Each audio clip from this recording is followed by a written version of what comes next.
Abrimos nuestro corazón a Cristo Jesús para que Él sea en nosotros nuestro Señor y Salvador, ¿sí? Y nos hemos dispuesto, hermanos, de manera voluntaria a obedecerle a Él, a obedecer su palabra, a obedecer el mensaje maravilloso de salvación. Pues en este conocimiento, hermanos, de Cristo, aquí va incluido el conocimiento de la encarnación de Cristo, del nacimiento de Cristo, ¿sí? Ahí va incluido, porque si bien es cierto, hermanos, Dios, cuando hablamos de Dios, hermanos, Dios es un ser que no tiene principio ni fin. Ese es Dios, que no tiene principio ni fin. Pero dice la palabra de nuestro Dios que Dios dio a su Hijo al mundo, ¿sí? De la segunda persona de la Trinidad, y hablamos de la segunda persona de Jesucristo, quien vino a este mundo para revelarnos el plan, la forma, cómo alcanzar salvación. De eso hablamos. Entonces, hermanos, vamos a Isaías capítulo 9, verso 2, y vamos a leer, hermanos, solamente unos minutos, hermanos, esta hermosa palabra del Señor, solo unos minutos. Amén. Isaías capítulo 9, verso 2. Dice la hermosa palabra del Señor de la siguiente manera: el pueblo que andaba en tinieblas vio gran luz. Los que moraban en tierra de sombra de muerte, luz resplandeció sobre ellos. Una vez más, unidos, dice: el pueblo que andaba en tinieblas vio gran luz. Los que moraban en tierra de sombra de muerte, luz resplandeció sobre ellos. Amén. La venida de Cristo Jesús, hermanos, marcó a la humanidad. Antes, hermanos, de la venida de Cristo, nos dice la historia, refiriéndose al pueblo de Israel, porque todo lo que la Biblia habla es en relación al pueblo de Israel, de ahí se derivan las demás naciones, porque ya existían muchas naciones, hermanos, no nada más el pueblo de Israel. Tenemos que estar conscientes de ellos, que ya existían muchas otras naciones. Acordémonos que en los primeros capítulos del libro del Génesis ya la Biblia nos hace referencia de Ur de los Caldeos, lo que ya hemos dicho en muchas ocasiones, Mesopotamia, las primeras civilizaciones según la historia, en donde aparecen las primeras letras, los primeros códigos hamurábigos. Y bueno, también hace mención, hermanos, de la nación de Egipto, hace mención del rey Abimelech, de otra nación, de los filisteos, me parece. Entonces ya existían otras naciones, ya existían los asirios, ya existían los persas, ya existían los griegos, ya existían, la historia nos dice que ya existía la civilización de los chinos también. Entonces, egipcios. Ante todo ello, hermanos, vemos a un pueblo de Israel, hermanos, que sale de una esclavitud fuerte, que sale de una condición de humillación, de ultrajo, de una condición terrible, hermanos, porque el ser esclavo es una condición terrible. De ahí sale este pueblo, hermanos, y Dios, en su infinita misericordia, Dios planea de este pueblo hacerle una gran nación. Y que de esta nación, hermanos, Dios pudiese utilizar a un instrumento para que viniese a nacer en esta tierra su Hijo, Emmanuel, Dios con nosotros. Que por cierto, aquí le vamos a poner, hermano Alejandro, como esta congregación se llama Emmanuel, aquí le vamos a poner en letras que se vea Dios con nosotros. Así le vamos a poner el emblema de la iglesia, de la congregación, porque Dios está con nosotros. Eso lo creemos, hermanos. Y bien, en medio de toda esta situación, hermanos, Dios usó un instrumento que fue una mujer. Pero, hermanos, para que esto llegara, transcurrió la historia. ¿Sí? Este pueblo fue un pueblo que sufrió muchos abusos, que sufrió muchas formas de cómo fue pisoteado por las demás naciones, hermanos. Y ahí vemos, hermanos, a los diferentes reyes que se apoderaron de Israel, de este pueblo de Israel, hermanos, y lo pisotearon hasta donde quisieron. Ejemplo de ello, hermanos, vemos a los asirios, quienes particularmente no aparecen, hermanos, en los imperios que gobernaron el mundo de acuerdo a la profecía, pero sí estuvieron los asirios presentes. Los asirios, su capital fue Nínive, en donde Jonás fue a predicar. Entonces ellos pisotearon al pueblo. Y si usted quiere tener conocimiento de este tiempo, entonces le voy a invitar a que lea el libro del profeta Jeremías. Ahí está el relato de cómo los asirios pisoteaban al pueblo de Israel, ¿sí? Se lo disputaban entre los asirios y los egipcios, de modo que los israelitas buscaban dónde refugiarse, quién los ayudara. Cuando el rey de los asirios se levantaba para querer destruir a Israel, se iban a Egipto. Y cuando los egipcios querían destruir a Israel, se iban a Siria. Y de modo que estaban disputándose al pueblo como una propiedad. Pero ahí nos dice la Biblia, hermanos, que este fue el sufrimiento del pueblo de Israel, ¿sí? De esclavitud, de las guerras que se libraban, hermanos. Ellos llegaban a pagarle impuesto a esa nación. Y así vemos la llegada, hermanos, de ese imperio poderoso que fue el imperio de los babilónicos, ¿sí? En donde los llevaron esclavos a gran parte del pueblo de Israel, y en parte quemaron algunas ciudades, dice la Biblia.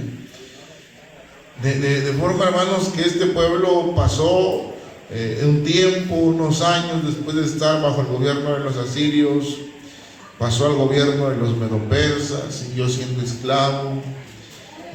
Después del imperio medo-persa, hermanos, pasó al imperio griego y siguió siendo esclavo el pueblo de Israel. Siguió siendo, sus tributos tenían que llevarse a aquellas naciones. Todos los utensilios de la casa de Dios fueron llevados para aquellos lugares. Y después del imperio griego, la Biblia nos dice que pasó a ser casi propiedad del imperio romano. Y en medio de esta situación difícil,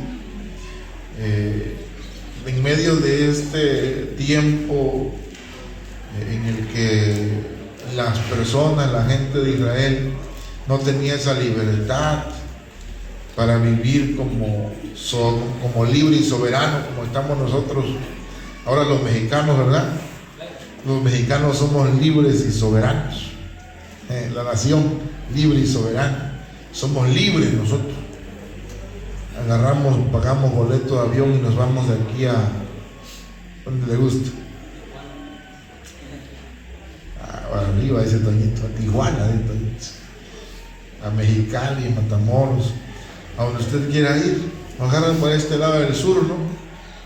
A donde usted quiera ir, siempre y cuando esté dentro de la nación, está libre, ¿sí? Pero en aquellos tiempos la nación de Israel era propiedad, estaban subyugados a hacer lo que aquellos imperios ordenaban. Aparte de esto, hermanos, de la situación política que vivía el pueblo de Israel, la situación religiosa que ellos vivían, hermanos.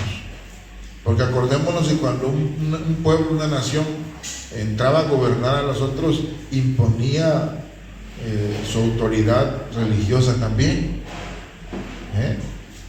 ¿No se acuerdan cuando Nabucodonosor, dice la Biblia, mandó a hacer una gran estatua?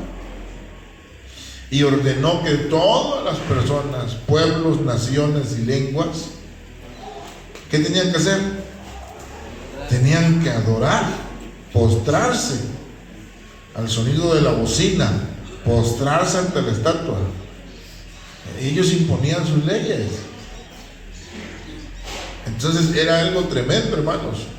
Tremendo. Cuando nosotros, hermanos, nos ponemos a leer un poco acerca del asunto religioso de los egipcios, por ejemplo, ellos tenían muchos dioses. Muchos dioses. Tenían el dios del agua, tenían el dios de la oscuridad, ¿sí? Tenían el dios de la fertilidad. Bueno, vamos a los babilónicos, y los babilónicos igual tenían sus dioses. Los asirios nada más van cambiando de nombre, ¿sí? Y cuando llegamos a los romanos, no se diga. Los griegos, no se diga, hermanos. Ahí están las estatuas de los griegos. Ellos tenían sus deidades, ¿no? ¿Se acuerdan de las deidades de los griegos? Zeus y sus hijos, ¿no? Ahí están sus hijos de Zeus, ¿no? Y nosotros, los jóvenes, ven las películas, ¿no? A los hijos ahí de Zeus. Sigue esa mitología griega, hermanos. Sigue todavía. Aquel que trae el marro, ¿cómo le llaman así? Y toda esa mitología, hermanos, tremendo, ¿sí? Entonces, hermanos, en medio de toda esta situación, hermanos, ¿sí? En medio de toda esta situación de oscuridad espiritual, hermanos, ¿sí? Porque la Biblia dice que estos hacían pasar, algunas naciones de estas hacían inclusive pasar sus hijos por el fuego, ¿sí?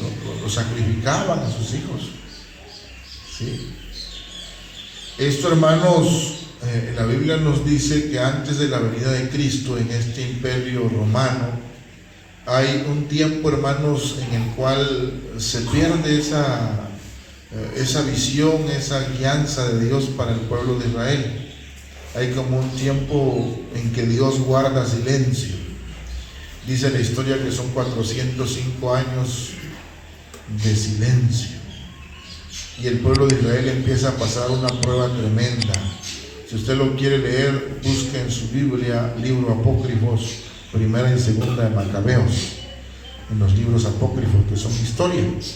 Ahí va usted a ver cuál fue la situación difícil que pasó el pueblo en esos 405 años de silencio. Dios guardó silencio y el pueblo empezó a pasar un momento tremendo de crisis, de persecución, de tortura en el pueblo de Israel. Y es por eso el levantamiento de los macabeos. Se levantan estos dos hermanos macabeos como líderes de un movimiento social, ¿sí? Para tratar de defender al pueblo de Israel, y queda plasmado en la historia.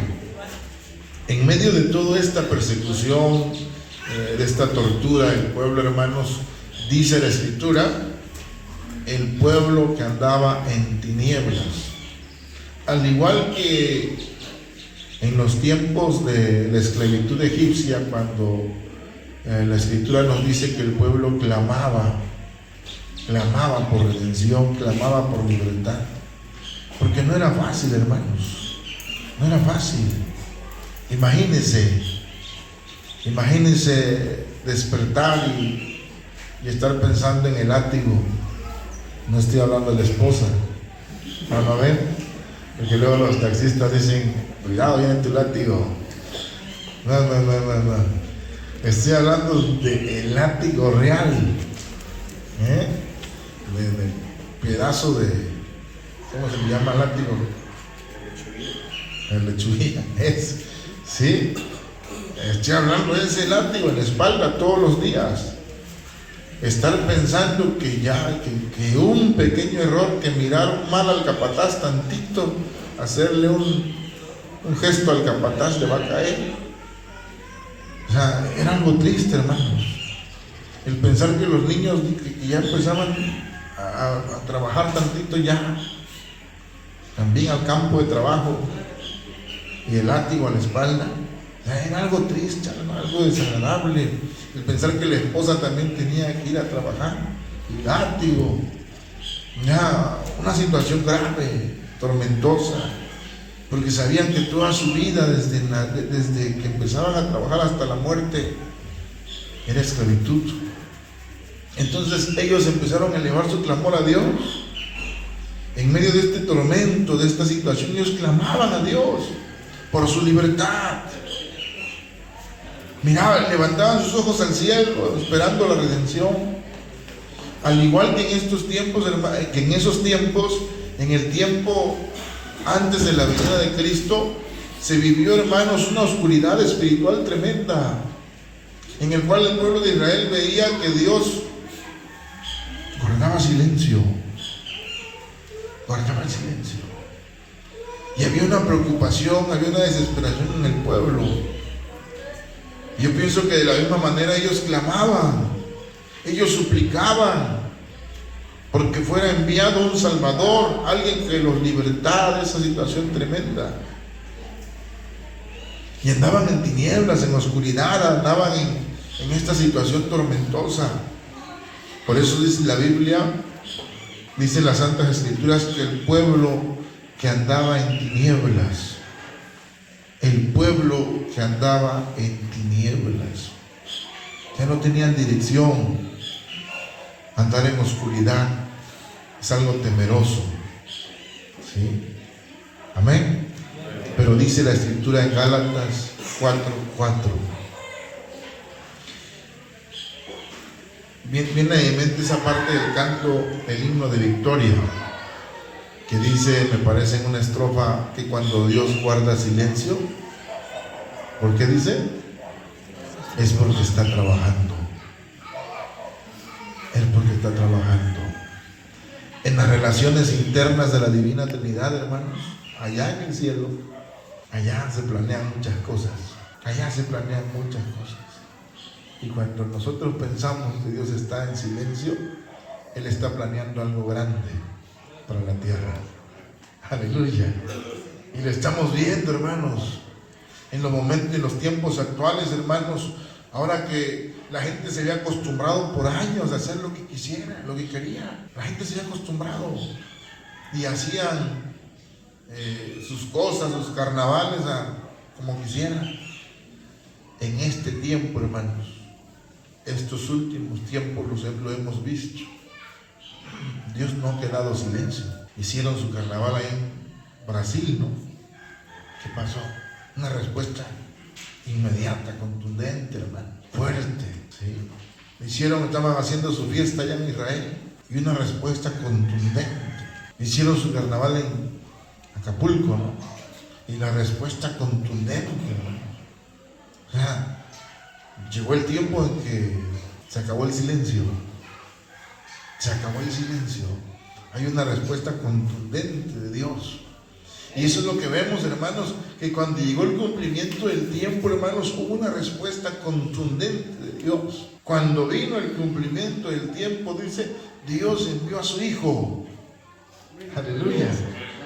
Dios envió a su Hijo. Pero esto, hermanos, esto ya estaba planeado en la eternidad de Dios. Ya estaba planeado. Porque el profeta Isaías da testimonio, aquí lo estamos leyendo. Y el profeta Isaías dio profecía aproximadamente 750 años antes del acontecimiento. Dio profecía. Y no solo dijo que iba a venir, sino dijo el nombre. ¿Sí? Y el profeta, ¿quién fue? Zacarías o Malaquías, habla en qué lugar iban a ser. ¿Sí? Entonces, hermanos, dice el profeta Isaías 7:14, 9:6. Ahí está el profeta Isaías hablando del nacimiento de un niño. El Señor mismo dará señal. Y aquí una virgen concebirá y dará a luz un hijo. Y llamará su nombre Emmanuel, que traducido es Dios con nosotros. Ahí está en 7:14 Isaías. ¿Sí? Dios mismo, hermanos, habló, hermanos, de la venida de Jesucristo, del Emmanuel, del Dios con nosotros. Si Adán y Eva tuvieron el privilegio, hermanos, de platicar con Dios.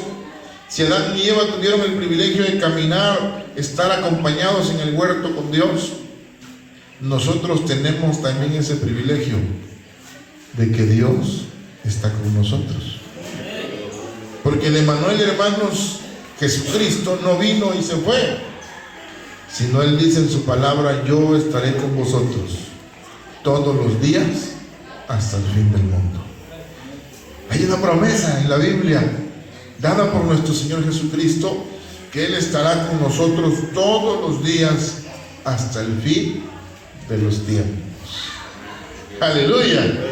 Y en esto nos gozamos y debemos gozarnos siempre, hermanos, conscientes de que el Cristo que visitó, que vino de manera personal a esta tierra, no es un Cristo que ascendió y se fue, sino es un Cristo que se quedó con nosotros. Amén. Vamos a cantar otra alabanza porque el frío, hermanos, como que entume los huesos, ¿no? Así que póngase en pie y vamos a cantar. Gloria a Dios. Qué hermoso es estar consciente de este hecho, de que Cristo nació. Amén. Este es un asunto, hermanos, muy discutido en la actualidad, muy discutido, y desafortunadamente no es discutido en el pueblo pagano, es discutido en el pueblo cristiano. Allá afuera están felices, se compran su muñeco, le ponen lucecitas, felices, y nosotros los cristianos agarrándonos. Órale, eso no existe. ¿Y dónde está la base de la cristiandad? No en Cristo. Al negar el nacimiento de Cristo, nosotros negaríamos la encarnación de Cristo. ¿Dónde estaría el fundamento bíblico de la Escritura cuando nos dice que cuando vino el cumplimiento del tiempo, Dios envió a su Hijo nacido de mujer y nacido bajo la ley? Eso quedaría anulado. Anulado. Dios no envió a su Hijo nacido de mujer. Todo el que nace de mujer nace como bebé o nace caminando. Solo los camellos, ¿verdad? Sí, pero Jesucristo, hermanos, vino a nacer como un bebé, nacido de mujer, nacido bajo la ley, dice la Escritura. Y nosotros tenemos que recordar que Cristo nació, porque Cristo, cuando vino a este mundo, Él no vino a alterar el orden establecido en la humanidad. De otra manera, hermanos, hubiese sucedido un hecho misterioso, que Cristo hubiera descendido del cielo así como ascendió en una nube y hubiera bajado ya caminando, así como ascendió. Pero no, dice la Biblia que Él vino a nacer de mujer. Y toda la humanidad es de conocimiento universal que Cristo nació de una mujer. Dice el credo de los apóstoles: nacido de la Virgen María. Así dice el credo de los apóstoles. No se espante por esto, así dice el credo de los apóstoles: nacido de la Virgen María. Nosotros aceptamos hasta el nacimiento de Cristo que María era una mujer virgen, y por eso dice la Biblia que Dios la eligió como un instrumento. De ahí en adelante, como cualquier mujer, podemos hablar de esto, hermanas. Una mujer, hermanas, una mujer hasta el nacimiento de su hijo, o hasta que tenga las primeras relaciones, es una mujer virgen. Bueno, María no tuvo relaciones con nadie, porque nuestro Señor Jesucristo no fue engendrado por varón, sino el Espíritu Santo depositó en el vientre de María. Y se gestó este niño y nació de una mujer virgen. Aleluya. O sea, esto fue algo maravilloso. Y nosotros lo aceptamos y lo sostenemos firmemente. De ahí en adelante que María ya se casó, se juntó con José, tuvo sus hijos, ahí ya no podemos dar razón nosotros, ¿no? Pero ella fue como una más del pueblo. Pero antes, hermanos, hasta la llegada de Cristo era una mujer virgen. Y entonces, hermanos, ahí vemos la palabra del Señor que lo describe, el nacimiento de Jesús. Nuestro hermano Ismael ya leía esta parte. El nacimiento de Jesús fue así: estando María desposada de José, el Espíritu Santo vino y la cubrió con su sombra. ¿Sí? Y así dice San Mateo, así dice San Lucas. Establece la forma, cómo, cuándo María fue visitada por el Espíritu Santo para tener un hijo. Establece las Sagradas Escrituras. Entonces yo no entiendo este jaloneo del pueblo cristiano, que sí, que no. Ya lo hemos dicho nosotros, lo demás es mercadotecnia. Este adornito, este arbolito, es mercadotecnia. Es mercadotecnia. Es el tiempo en que los comerciantes aprovechan y venden a discreción adorno y venden arbolitos y van y cortan ahí en la sierra, van a arrancar todos los pinos y después estamos sufriendo de calor. Es un tiempo, hermanos. Esta es mercadotecnia. Ya de nosotros queda si ponemos un adorno, si ponemos un árbol, si ponemos unas luces, una situación personal. Pero de que Cristo nació, Cristo nació. Esto no hay duda, hermanos.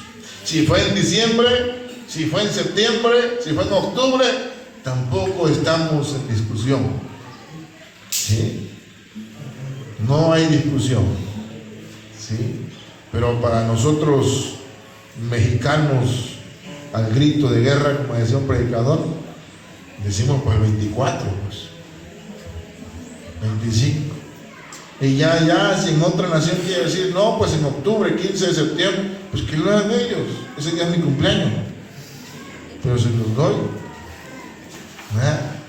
Si otros quieren decir en octubre, en noviembre, 20 de noviembre, pues les damos también. Es el día de nuestra, ¿qué es? De nuestra revolución mexicana, pero se los prestamos. O sea, el día no importa. Lo que nosotros debemos estar conscientes es el hecho de que Cristo nació. Y nació con un propósito. Nació con un propósito, porque regresamos al texto bíblico, dice: el pueblo que andaba en tinieblas vio gran luz. Aleluya. ¿Cuál es el propósito del nacimiento de Cristo, hermanos? Traer luz al pueblo que andaba en oscuridad.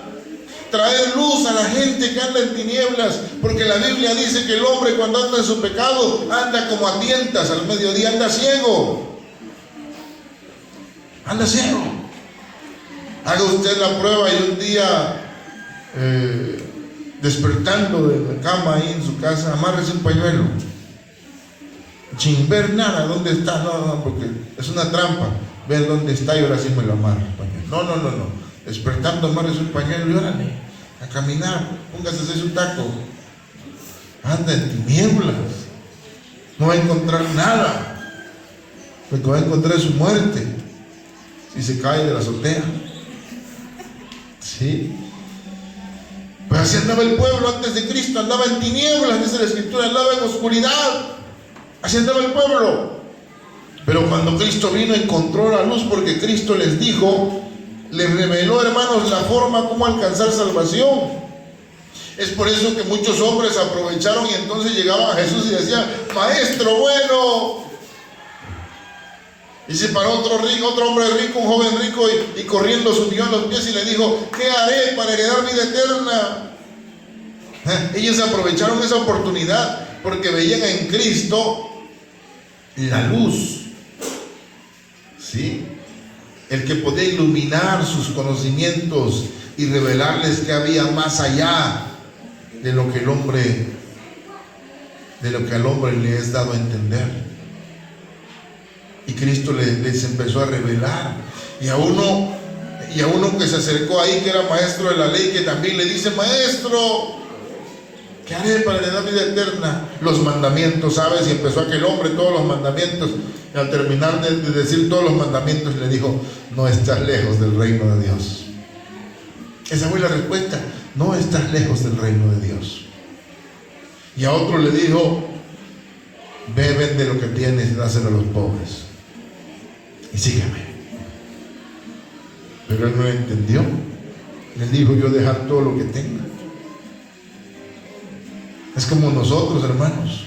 Si usted tiene casa, tiene carro, tiene propiedades, tiene una cuenta en el banco, el día que el Señor nos llame a su presencia y diga: se acabó, y estemos ya en el hecho de la despedida, ¿cómo se le llama eso? En agonía, usted no se va a querer ir porque va a estar pensando en el billetito que dejó en el banco. Y usted no se va a querer ir porque está pensando en la propiedad, en la casa, en el carro. ¿Qué es lo que ata al hombre a esta tierra? Eso. Jesucristo le dijo a aquel joven rico: vende lo que tienes, deshazte de todo, vámonos, sígueme. ¿Quieres el reino de Dios? Caminando, vámonos. Y aquel dijo: no. Lo quedó viendo y se alejó triste, porque él quería el reino de Dios, pero no quería dejar sus afanes de este mundo. Y es lo que Dios nos pide a nosotros. Él estaba revelando las formas, cómo alcanzar salvación, se lo estaba revelando al hombre. A otro le dijo: tienes que nacer de nuevo. Tienes que nacer de nuevo. Quizás se refirió a que tenían que reprogramar su mente. Una mente maleada, un corazón lleno de mal. Dijo: tienes que nacer de nuevo. No hay de otra. Si no, no entras al reino de Dios. Bueno, Cristo vino con este propósito. El pueblo que andaba en tinieblas vio gran luz, y los que habitaban en tierra de sombra de muerte, dice, luz resplandeció sobre ellos. Porque donde el hombre esperaba muerte, solo muerte, solo muerte, solo muerte, Cristo vino y puso una opción maravillosa: vida. Aleluya. Es como si usted fuera o fuéramos en un camino y encontramos solo salidas a muerte. ¿Sí? Cuando dice salida, camino peligroso. Salida, camino peligroso. Salida, camino peligroso. ¿Quién va a querer irse ahí? Pero de pronto encuentra una salida y dice salida, autopista. Aleluya, aquí es. ¿Quién va a agarrar el camino peligroso? Agarra autopistas. Gracias, Señor. Lo mismo. En aquellos tiempos el pueblo solamente encontraba muerte, muerte, y de pronto se encuentra que dice que alguien vino del cielo y abrió una opción de vida, porque dice la Escritura, y ya vamos a terminar porque lo vamos a dejar para la tarde, si no, no vamos a tener de qué hablar. Así que me va a pasar como la que vende donas, ¿verdad? No lo voy a vender todo porque si no, no que venda en la tarde. Dice en Juan 3:16: porque de tal manera amó Dios al mundo, que ha dado a su Hijo unigénito, para que todo aquel que en Él cree no se pierda, mas tenga vida eterna.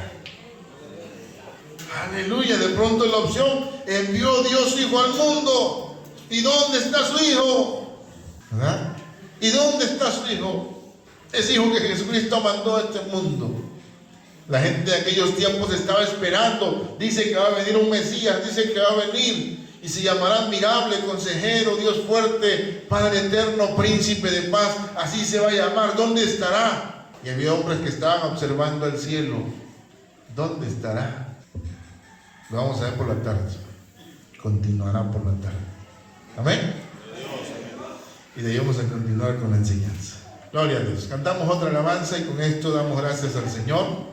Y hermanos, deseo de corazón que este momento haya sido de grande bendición para usted. Para mí fue de grande bendición, ¿verdad? Porque tenemos que, dice la Escritura, paraos en los caminos y preguntad cuáles fueron las sendas antiguas que se caminaron nuestros padres, y andad por ellas. Y una de las cosas que nuestros padres hicieron en la fe fue esto: periódicamente reunirse por las mañanas. Recuerdo que a mí en particular no me gustaba porque el fresco, hace frío, y al niño le gusta dormir, ¿no? Pero es una bendición estar aquí, hermanos. Amén. Cantamos, hermanos.